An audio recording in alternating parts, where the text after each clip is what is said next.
नमस्कार दोस्तों, कैसे हैं आप? आशा करता हूँ आप सब लोग बहुत अच्छे होंगे। दोस्तों, आज़ाद की कहानियाँ यूट्यूब चैनल में आप सबका स्वागत है। दोस्तों, यहाँ पर मैं नई-नई डरावनी कहानियाँ लेकर आता रहता हूँ। आज फिर मैं आप सबके लिए लेकर आया हूँ गाँव की कुछ डरावनी कहानियाँ। दोस्तों, अगर आपको कहानी पसंद आती है तो लाइक करिए, ज़्यादा से ज़्यादा शेयर करिए और अगर आप चैनल पर नए हैं तो चैनल को सब्सक्राइब करना मत भूलिएगा। तो आइए सुनते हैं आज की पहली कहानी। कब्रिस्तान के पिशाच।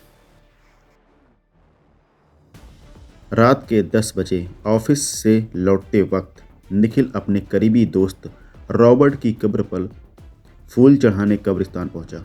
कब्रिस्तान के सामने अपनी कार पार्क करके उसने कब्रिस्तान पर एक नज़र डाली। रात के वक्त पूरी तरह सुनसान था, इतना कि हवा के झोंके से पेड़ से गिरने वाले पत्तों की आवाज़ भी उसे साफ सुनाई दे रही थी।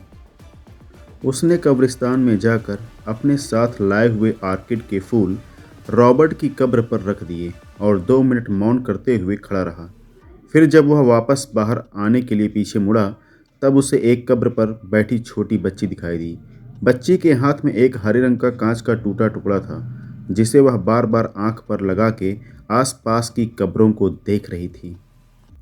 निखिल कुछ मिनट वहीं खड़े रहकर उस बच्ची को देखता रहा। वह इंतजार कर रहा था कोई उस बच्ची की पहचान का आए और उसे सही सलामत अपने साथ घर ले जाए, पर ऐसा हुआ नहीं। फिर निखिल उस बच्ची के पास जाकर खड़ा हुआ। निखिल की तरफ देखते हुए वह छोटी बच्ची मुस्कुराई। निखिल ने पूछा, अरे छोटी, तुम अकेली यहाँ पर क्या कर रही हो और तुम्हारे माता पिता कहाँ पर हैं? फिर वह बोली, मेरे मम्मी पापा अगले कब्रिस्तान में गए हैं, वो वहाँ पर रहते हैं। वहाँ से कुछ ही दूर एक और कब्रिस्तान था, इसलिए निखिल को लगा कि बच्ची शायद उसी कब्रिस्तान के आसपास कहीं रहती होगी। इसे शायद ठीक से पता याद नहीं होगा। फिर निखिल ने पूछा कि तुम यहाँ अकेली क्यों बैठी हो? तुम्हारे साथ कोई बड़ा नहीं है? बच्ची ने जवाब दिया, मेरे पिताजी मुझे यहाँ छोड़ के गए हैं। निखिल ने सोचा कि कैसा निर्दयी बाप होगा, अपनी बेटी को कोई इस तरह कब्रिस्तान में छोड़ के जाता है भला।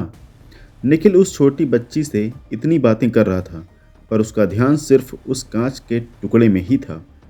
वह बस उससे एक आंख बंद करके इधर उधर देख रही थी। निखिल ने आखिर उस बच्ची से पूछ ही लिया कि तुम कांच में से क्या देख रही हो? उसने जवाब दिया कि इस हरे कांच के टुकड़े में मुझे गायब होने वाले लोग दिखते हैं। बहुत मज़ा आता है। गायब होने वाले लोग? निखिल को कुछ समझ में नहीं आया। वह बच्ची के साथ और कुछ देर खड़ा रहा, फिर उसे गोद में उठाकर कब्रिस्तान से बाहर निकल आया। चलते चलते गोद में बैठी उस बच्ची ने अपना नाम त्रिशा बताया। निखिल ने जैसे ही कब्रिस्तान के बाहर कदम रखा, उसे अचानक तेज ठंड के मौसम ने घेर लिया।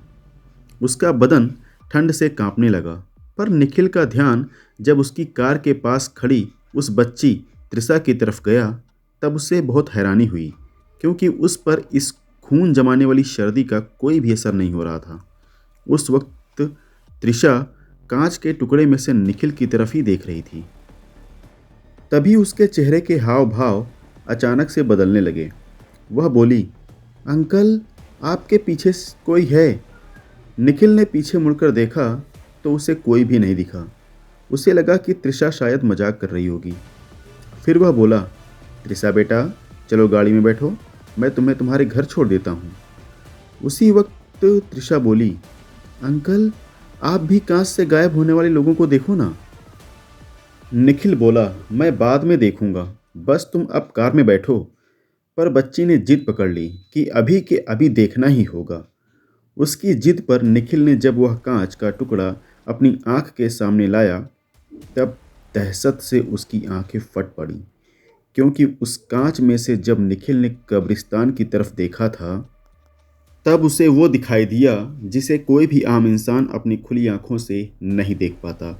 उसे दिखा कि अभी जो कब्रिस्तान सुनसान था, कांच में से देखने पर वहाँ बहुत से लोग घूमते दिखाई दिए और उनमें से कुछ उसकी तरफ ही देख रहे थे। और जब उसी कांच के टुकड़े से उसने अपने आसपास नज़र डाली, तो 3 बदसूरत जले हुए प्रेत निखिल को घेर के खड़े थे और त्रिशा की जगह उसे एक छोटा पिशाच दिखाई दे रहा था, जो उसकी तरफ देखते हुए अपनी लार टपका रहा था। यह सब कुछ उसने कुछ ही सेकंड में देखा था। वह अपने साथ गोद में किसको उठा लाया है, यह सोचकर वह डर से अधमरा हो गया।